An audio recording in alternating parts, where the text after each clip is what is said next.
To work is around 600,000.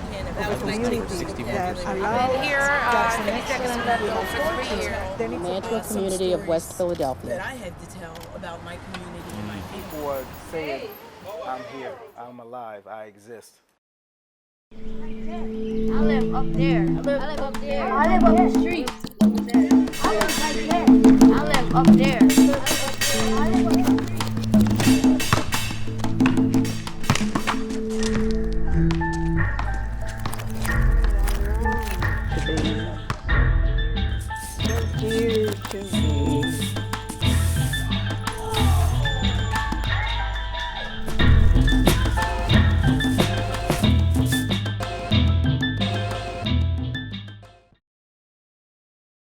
Because of the color of our skin, we couldn't be buried everywhere.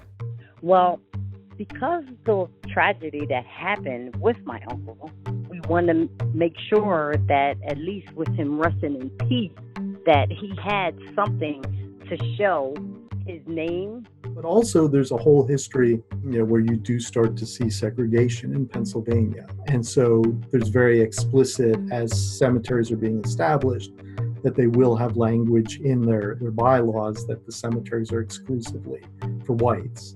The burial grounds here were also segregated.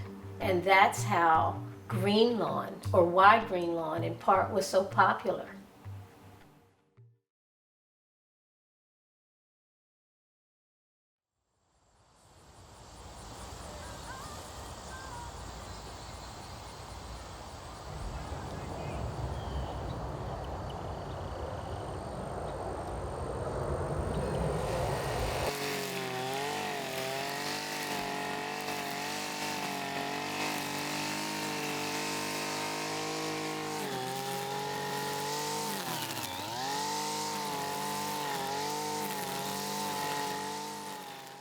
Greenlawn Cemetery, when I was 12 years old, my dad passed in December and my grandma passed in May. So I was already familiar with going to the cemetery, and back then the cemetery was definitely kept up, to par. So I visited the cemetery as a young girl.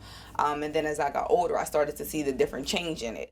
What I knew about the burials was that people were members of Christian churches. And when people died, they got embalmed, and they automatically would go to one of the several black funeral homes, and people would ask, when after somebody died, who got the body? So Alexander McClay Williams was a 16-year-old African-American teenager who unfortunately became the youngest person ever executed by the state of Pennsylvania. He was born near Chester. Mrs. Susie Williams Carter, she said that her brother's death, although she was only an infant when he died, it devastated the family. It made them all feel like they were kind of enemies of the state. And it caused a great deal of intergenerational pain and trauma. He was buried in Greenlawn Cemetery. The family didn't know where exactly, because he never had a headstone, probably because they were so poor they couldn't afford a headstone. I just happened to start teaching around the same time that desegregation was happening in the city, because I lived through some of it, and what I didn't live through, I kept questioning so that I better understood it. In 1906, when African Americans were not allowed to be buried in Chester city limits, I feel as though no matter the color of your race or anything like that, that you should be buried wherever your relatives would like you to be buried. It wasn't really until the Great Migration, although there were always some free people of color who lived in Chester prior to that, but Chester was primarily a white city. My parents from Louisa County, Virginia, came to Chester, I think in 1936, to join his brother Preston Moore, and who came because there was industrial jobs. So they, like many black folks from the rural South, came for economic opportunities, also get away from Jim Crow segregation. So the city offered quite a bit in terms of entertainment.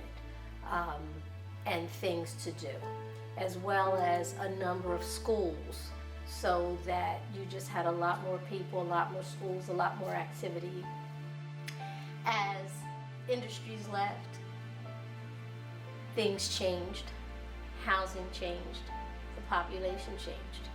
And with all of that, a lot of the amenities that we had. And so it was very, very little left. And people became even more clannish in terms of their areas of the city. It was very, very difficult to make or help people have hope when you saw what was happening to the city. So why would African American family create a cemetery or a cemetery business at that particular location? And I think a compelling reason is, my understanding is that for many, many years, African Americans could not be buried inside the city limits. When I started working at Leak Funeral Home in Chester in June of 1986, that was one of the cemeteries that we used to frequent with family burials. I remember it being a place that was at least moderately kept up, and that's where people were buried, and people had their funeral plots that they had bought in advance. But for years, I've had to pay someone to cut the grass because nobody was keeping up with the back. And my father and my grandma is buried all the way in the back. Yeah, poison ivy, but you have to walk through this in order to get to your loved one grave. You know, I knew it was going to be bad, but I didn't think it was going to be this bad. We report to the Pennsylvania State Board of Funeral Directors so far as our licensing and things like that.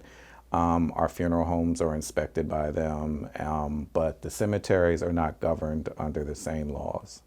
They are controlled by the real estate board. My mother, Ethel Brooks, who died, she never liked the way they kept up this cemetery. Well, I can't say never, because at one time it was kept up quite well. But over the years, she was just dissatisfied.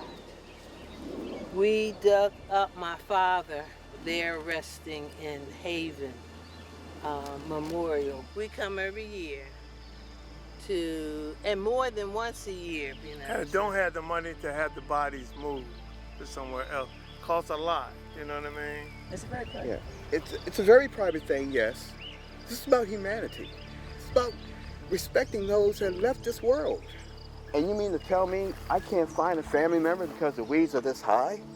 I hadn't considered until now as we're talking is that as you drive by there, there's no point of reference. There's no place to go. There's no building, there's no room. But it was hard work.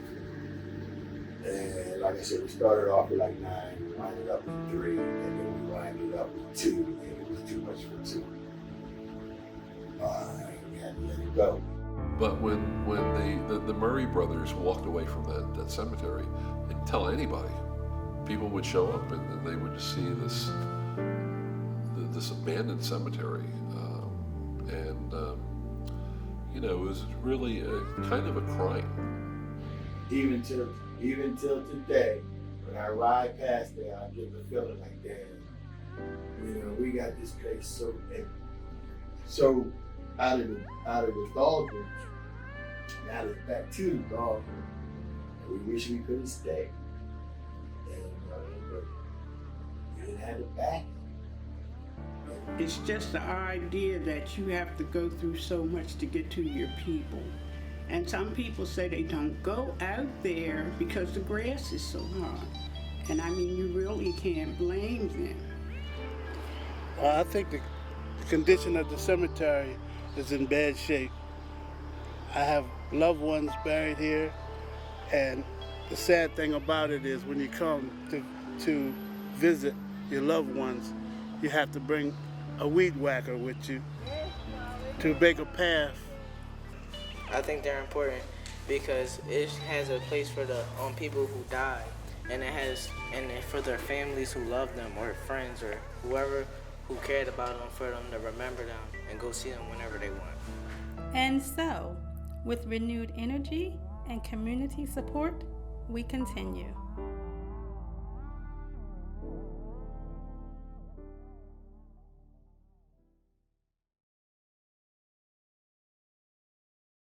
Muslim brother came up, so my brother Hussein asked him, he said, what kind of blessings do you get for looking at the ancestors in the cemetery?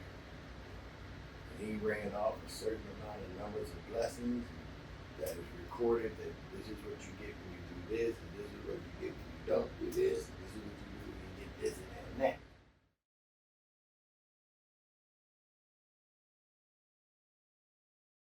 I live up there.